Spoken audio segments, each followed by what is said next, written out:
Sejarah salat Idul Fitri di lapangan, diperkenalkan pertama kali oleh Muhammadiyah. Salah satu ibadah yang dilakukan saat Hari Raya Idul Fitri adalah salat Id. Uniknya, sebagian besar umat Islam di Indonesia melaksanakan salat Id di lapangan. Ternyata, pelaksanaannya sudah ada sejak dahulu dan memiliki perjalanan historisnya. Mengutip dari laman Muhammadiyah.org, organisasi Muhammadiyah merupakan yang pertama kali melaksanakan dan memperkenalkan salat Idul Fitri di tanah lapang. Ada mulanya, gagasan seperti ini tidak lazim dilakukan. Meski pada awalnya ada pertentangan, praktik salat di tanah lapang telah diterima sebagai sesuatu yang lumrah. Haidar Nasir dalam Muhammadiyah Gerakan Pembaruan, 2010, mencatat pelaksanaan salat Id di lapangan untuk pertama kali dilakukan Muhammadiyah pada 1926 dengan berlokasi di alun-alun utara Keraton Yogyakarta.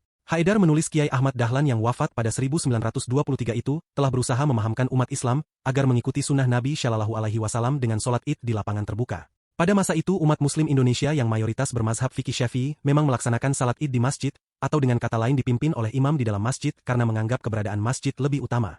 Pertama kali salat Id di lapangan tahun 1926.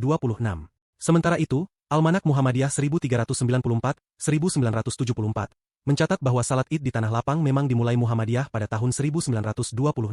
Utamanya, dengan merujuk pada hasil keputusan Kongres Muhammadiyah ke-15 di Surabaya.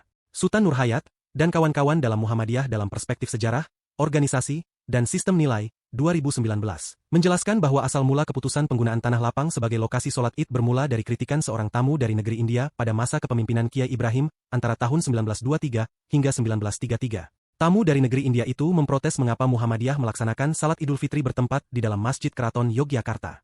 Menurut tamu itu, Muhammadiyah yang telah memposisikan diri sebagai gerakan tajdid, pencerahan, seharusnya melaksanakan salat Idul Fitri dan Idul Adha di tanah lapang sebagaimana yang telah dicontohkan oleh Rasulullah Shallallahu Alaihi Wasallam. Penggunaan Masjid Keraton sebagai tempat salat Id Muhammadiyah memang tidak terlepas dari bentuk penghormatan Muhammadiyah kepada Sultan Hamengkubuwono VII yang telah mengamini izin dari Kiai Ahmad Dahlan agar Muhammadiyah diperbolehkan berbeda tanggal perayaan Hari Besar Islam dengan Keraton.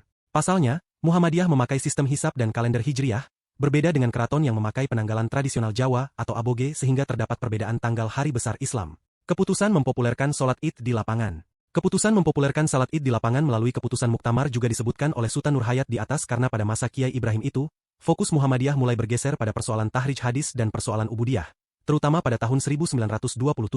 Dari titik inilah kemudian juga terjadi penghimpunan para ulama Muhammadiyah untuk membicarakan berbagai persoalan peribadatan yang kemudian diberi nama sebagai Majelis Tarjih, yang eksistensinya di Muhammadiyah baru nampak pada masa kepemimpinan Kiai Mas Mansur pada tahun 1936 hingga 1942.